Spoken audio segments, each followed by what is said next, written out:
Welcome to ज्ञान सेतु। तो इस वीडियो में हम आरआरबी एनटीपीसी यूजी एग्ज़ाम्स के लिए संपूर्ण भौतिकी का रिवीजन करने वाले हैं। जी हाँ, यदि आप आरआरबी एनटीपीसी यूजी एग्ज़ाम्स आगामी देने वाले हैं तो ये आपके लिए एकदम रामबाण सीरीज होगा, जिसमें आप पूरी भौतिकी का रिवीजन एक ही लेक्चर से कर पाएंगे। तो यदि आप आगामी परीक्षा देने की सोच रहे हैं तो डेफिनेटली आप इस पूरे वीडियो को वॉच करिए। आइए हम अपने पहले क्वेश्चन की तरफ चलते हैं। पहला क्वेश्चन है कि प्रकाश वर्ष किसका मात्रक है। तो प्रकाश वर्ष आप जानते हैं दूरी का मात्रक है। किसका मात्रक है? दूरी का मात्रक। और एक प्रकाश वर्ष 9.46 × 10⁻12 किलोमीटर के बराबर होता है। और ये प्रकाश वर्ष क्या होता है कि एक वर्ष में निर्वात में प्रकाश द्वारा तय की गई दूरी को प्रकाश वर्ष कहते हैं।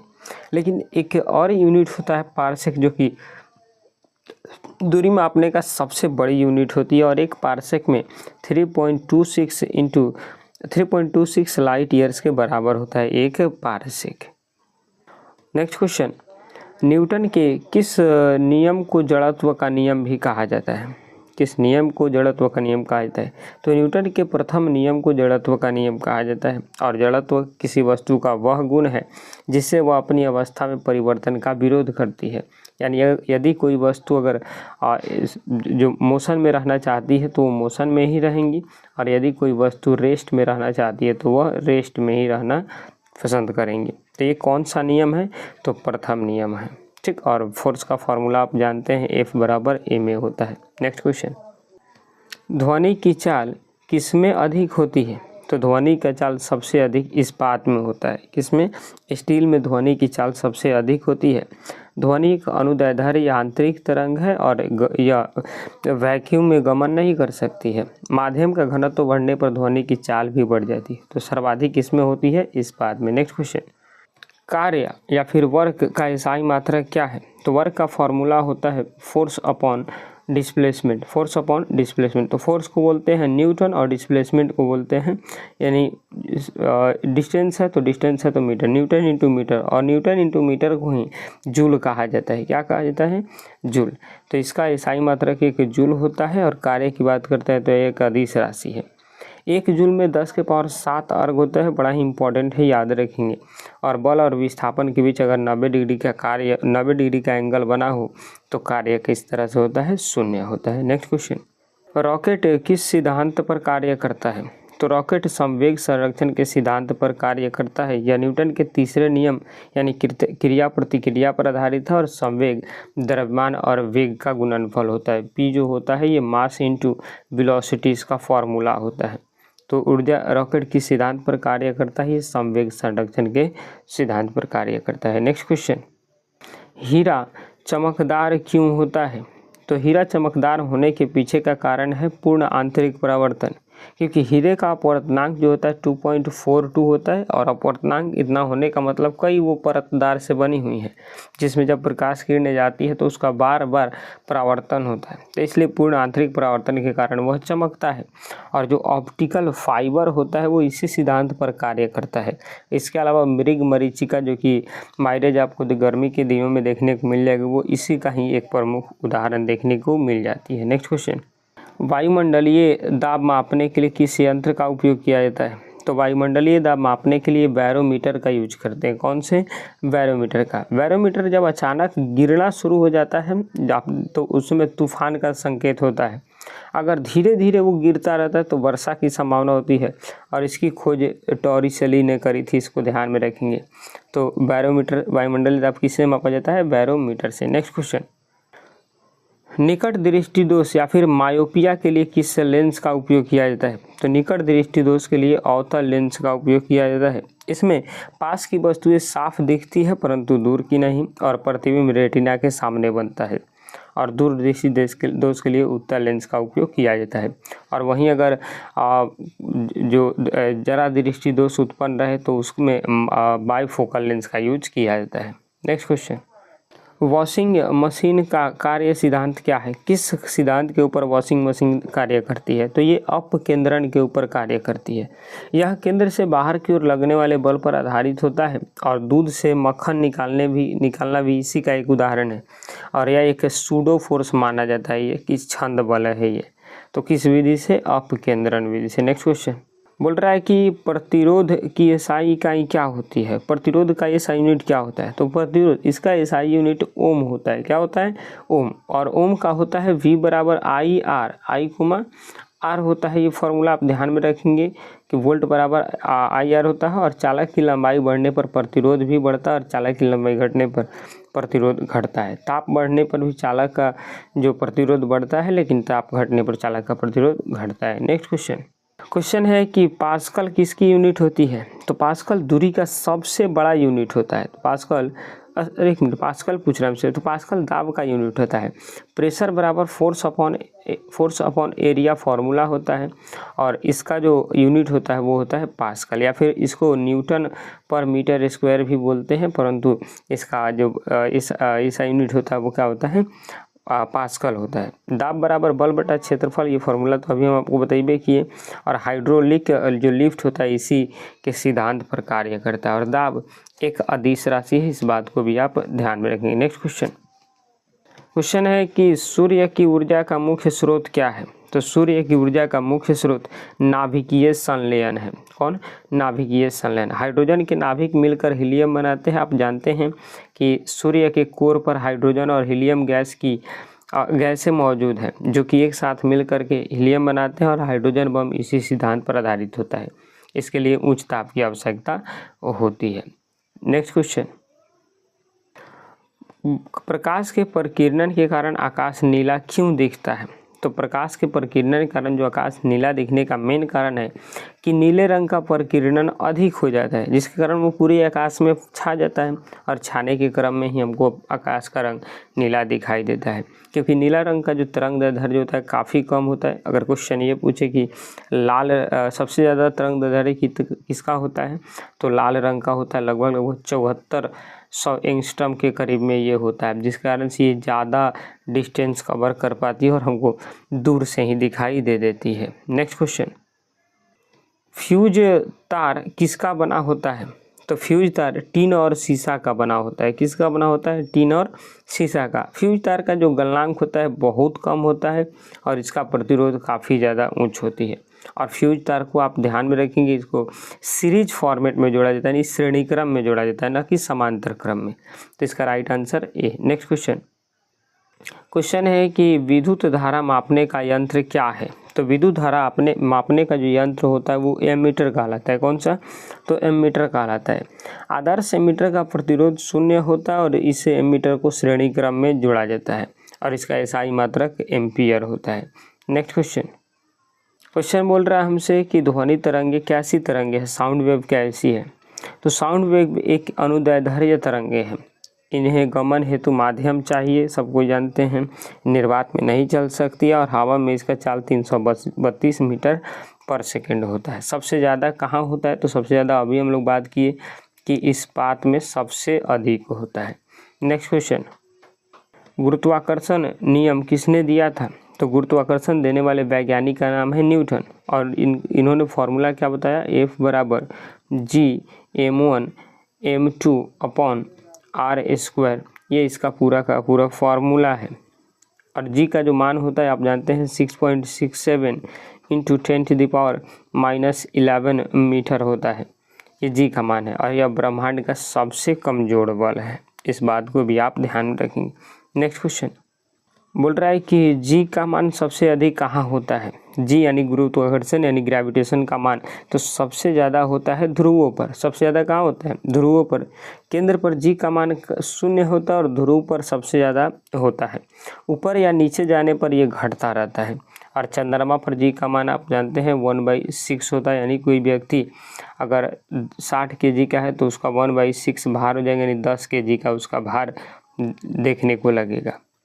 ठीक। नेक्स्ट क्वेश्चन है कि ऊष्मा का सबसे अच्छा चालक कौन सा है? तो ऊष्मा का सबसे अच्छा चालक चांदी होता है। सबसे अच्छा चालक ऊष्मा का चांदी। अगर आपसे क्वेश्चन पूछे विद्युत का भी, तो चांदी ही। विद्युत का भी बेस्ट कंडक्टर है, और लकड़ी ऊष्मा का कुचालक है, और पारा ऊष्मा का एक सुचालक द्रव है। नेक्स्ट बोल रहा है कि स्पष्ट दृष्टि की न्यूनतम दूरी क्या है। तो स्पष्ट दृष्टि की न्यूनतम दूरी 25 सेंटीमीटर है। 25 सेंटीमीटर तक की वस्तु को हम देख सकते हैं। और दूर बिंदु की बात करते हैं तो अनंत होता है। और प्रेस बायोपिया उम्र के साथ होता रहता है। और आँख का लेंस जो होता है उत्तल लेंस होता है। नेक्स्ट क्वेश्चन बोल रहा है कि रेफ्रिजरेटर में किस गैस का उपयोग होता है। तो रेफ्रिजरेटर में अमोनिया या फ्रियोन गैस का यूज होता है। यह वाष्पीकरण से ठंडक देता है और एक CFC क्लोरोफ्लोरोकार्बन गैस को छोड़ता है, जो कि ओजोन लेयर के लिए सबसे ज़्यादा हानिकारक सिद्ध होती है। नेक्स्ट क्वेश्चन बोल रहा है कि प्राथमिक रंग कौन से होते हैं। तो प्राथमिक रंग होते हैं कौन, बोल रहा है कि रेड, येलो, ब्लू, या फिर रेड, ग्रीन, ब्लू, या फिर ब्लू और आपकी ये और कौन सी होगी इसकी राइट आंसर बोल रहा है। प्राथमिक रंग कौन सा है। तो लाल, हरा, पीला यानी रेड, ग्रीन और ब्लू ये इसकी प्राथमिक रंग होती है। समान अनुपात में मिलने पर यह सफ़ेद बन जाता है और टीवी स्क्रीन पर RGB पर यही यानी RGB आधारित होती है।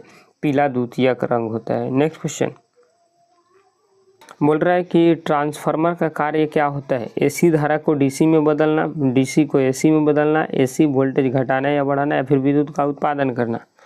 तो ट्रांसफार्मर का कार्य होता है AC वोल्टेज को बढ़ाना। क्या करना, बढ़ाना। यह केवल AC पर कार्य करता है और प्रेरण के सिद्धांत पर आधारित होता है।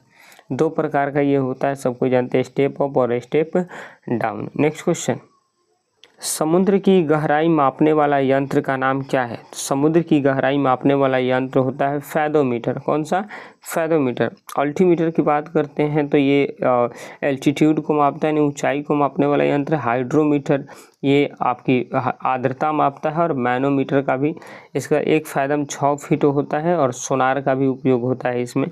और यह पराश्रव्य तरंगों का उपयोग इसमें किया जाता है। नेक्स्ट क्वेश्चन लेंस की क्षमता का मात्रक क्या होता है। तो लेंस की क्षमता का मात्रक डायोप्टर होता है। और इसमें P बराबर यानी फॉर्मूला होता है 1/F।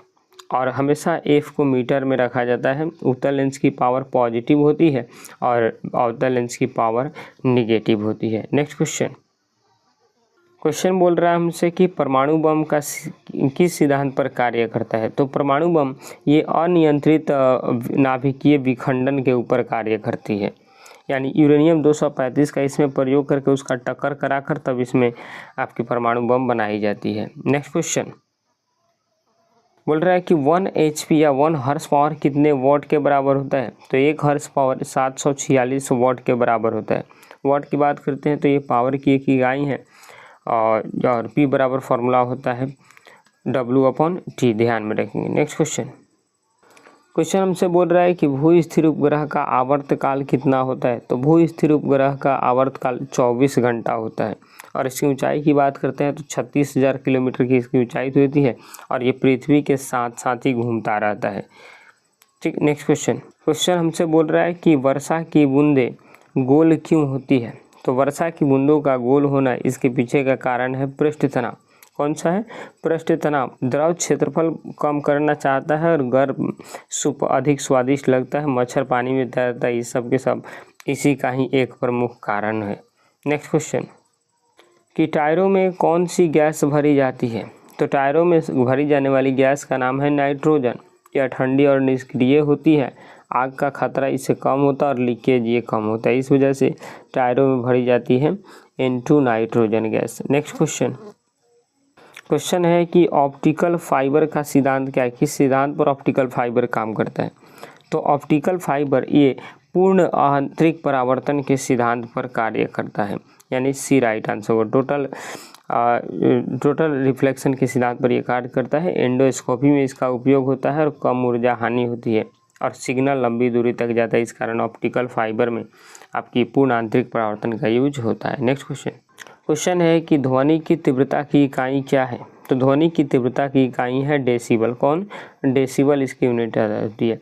85 डेसिबल से ऊपर कान हेतु घातक हो सकता है और हर्ट्ज आवृत्ति की इकाई होती है। ध्यान रखेंगे जो बातचीत होता है वो 30 से 40 डेसिबल के बराबर होता है। नेक्स्ट क्वेश्चन हमसे बोल रहा है कि पेंडुलम गर्मियों में सुस्त क्यों हो जाता है। तो पेंडुलम गर्मियों में सुस्त होने के पीछे का कारण है लंबाई बढ़ जाती है।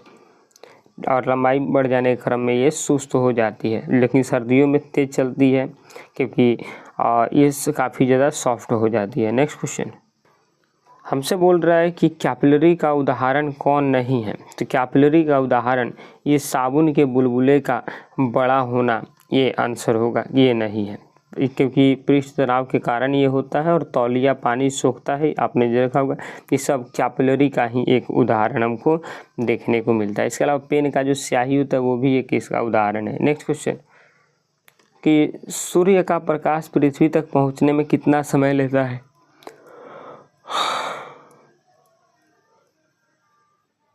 मालिक, तो सूर्य का प्रकाश पृथ्वी तक पहुंचने में 8 मिनट 20 सेकंड का समय लेता है, जबकि चंद्रमा से 1.28 सेकंड का समय लगता है। और सूर्य से पृथ्वी की दूरी की बात करते हैं तो 15 करोड़ किलोमीटर की दूरी है। और वहीं अगर प्रकाश की चाल की बात करते हैं तो 3 × 10⁸ मीटर पर सेकंड के हिसाब से सूर्य की प्रकाश चलती है। नेक्स्ट क्वेश्चन है कि गुरुत्वाकर्षण बल की प्रकृति कैसी है। तो गुरुत्वाकर्षण बल की प्रकृति केवल आकर्षण है। कैसा है? केवल आकर्षण है। इसको खोजने वाला वैज्ञानिक का नाम न्यूटन था और यह दूरी के वर्ग के व्युत्क्रमानुपाती होती है और द्रव्यमान पर निर्भर करती है। नेक्स्ट क्वेश्चन कि सोलर सेल क्या बदलता है। तो सोलर सेल सौर ऊर्जा को विद्युत ऊर्जा में बदलता है। क्या? सौर ऊर्जा को विद्युत ऊर्जा में बदलता है। सिलिकॉन का इसमें प्रयोग किया जाता है, डीसी करंट देता है ये, और फोटो इलेक्ट्रिक प्रभाव को भी दर्शाता है। तो right answer A. Next question दूध का घनत्व मापने वाले यंत्र का नाम क्या है। तो दूध का घनत्व ये लैक्टोमीटर से मापा जाता है। किससे मापा जाता है? लैक्टोमीटर से। ये इसकी शुद्धता जांच करता है और आर्किमिडीज के सिद्धांत पर ये कार्य करता है।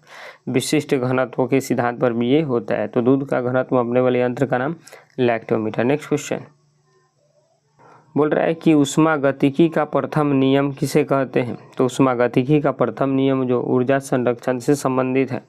ऊर्जा केवल रूप बदलती है और ब्रह्मांड ऊर्जा स्थिर है। और ऊष्मागतिकी का जो प्रथम नियम है वो ऊर्जा संरक्षण के सिद्धांत पर कार्य करता है। नेक्स्ट क्वेश्चन हमसे बोल रहा है कि वाष्पीकरण किस पर निर्भर नहीं करता है। तो वाष्पीकरण द्रव की कुल मात्रा के ऊपर निर्भर नहीं होता है। सतह बढ़ने पर काफ़ी तेज हो जाता है, सतह घटने पर कम हो जाता है। आर्द्रता पर भी निर्भर करता है और ताप पर भी निर्भर करता है। नेक्स्ट क्वेश्चन हमसे बोल रहा है कि रडार का रूप क्या है, पूरा फुल नेम पूछ रहा है। तो रडार का जो फुल नेम होता है रेडियो डिटेक्शन एंड रेंजिंग होता है। इसमें रेडियो तरंग का उपयोग किया जाता है और विमान की स्थिति का पता लगाया जाता है इस पर, और डॉपलर प्रभाव इस पर, डॉपलर इफेक्ट कार्य करता है। नेक्स्ट क्वेश्चन हमसे बोल रहा है कि एक्सरे की खोज किसने करी थी। तो एक्सरे की खोज करने वाले वैज्ञानिक का नाम विल्हम रोंटगेन था। ये पहला नोबेल इनको मिला था और विद्युत चुम्बकीय तरंग के सिद्धांत पर यह कार्य करता है। नेक्स्ट क्वेश्चन हमसे बोल रहा है कि क्यूरी किसकी इकाई है। तो क्यूरी रेडियोधर्मिता की एक इकाई है और इसका एसआई मात्रक का वैक्यूरल होता है और यहीं मैडम क्यूरी ने रेडियम की भी खोज करी थी। 1 क्यूरी जो होता है वो 3.7 विखंडन प्रति सेकंड के बराबर होता है। नेक्स्ट क्वेश्चन हमसे बोल रहा है कि फोटो इलेक्ट्रिक हेतु नोबेल पुरस्कार कौन जीते थे। तो ये आइंस्टीन साहब जीते थे। सापेक्षता हेतु इनको नहीं मिला था और इन्होंने बताया था कि प्रकाश के कण फोटोन है और E = mc²। ये फार्मूला तो इन्होंने सबसे पहले दिया जो कि दुनिया आज इस फार्मूले का यूज कर रही है। नेक्स्ट क्वेश्चन है कि गुरुत्व के विरुद्ध कार्य करना क्या कहलाता है, कैसा प्रकृति होता है। तो ऋणात्मक होता है। कैसा होता है? ऋणात्मक, क्योंकि बल नीचे विस्थापन ऊपर होने पर ये ऋणात्मक हो जाता है। तो यहाँ पर आपकी पूरी की पूरी 45 क्वेश्चन कंप्लीट हो गई। ठीक, तो ये पूरा फिजिक्स का आपका रिवीजन सेशन रहा। कल के लेक्चर में हम स्टार्ट करेंगे इस बायोलॉजी के सेक्शन को। बायोलॉजी हो जाएगा तब बायोलॉजी के बाद आपकी केमिस्ट्री होगी, केमिस्ट्री के बाद आपकी स्टैटिक जीके होंगी और स्टैटिक के बाद आपकी करंट अफेयर्स होंगी। पिछले में हम लोग हिस्ट्री कर चुके हैं कंप्लीट, ज्योग्राफी पूरी तरह से कंप्लीट कर चुके हैं, पॉलिटी कर चुके हैं और इकोनॉमिक्स कर चुके हैं। ठीक, तो ये पूरा सेशन हमारा कंप्लीट हो जाएगा, तब उसके बाद हम आपको प्रैक्टिस सेट इसमें कराने वाले हैं। तो जुड़े रहिए हमारे साथ, आपकी तैयारी एकदम बेहतरीन देखने को मिल जाएगी। मिलेंगे आपसे एक और नई वीडियो में, तब तक के लिए जय हिंद, जय भारत।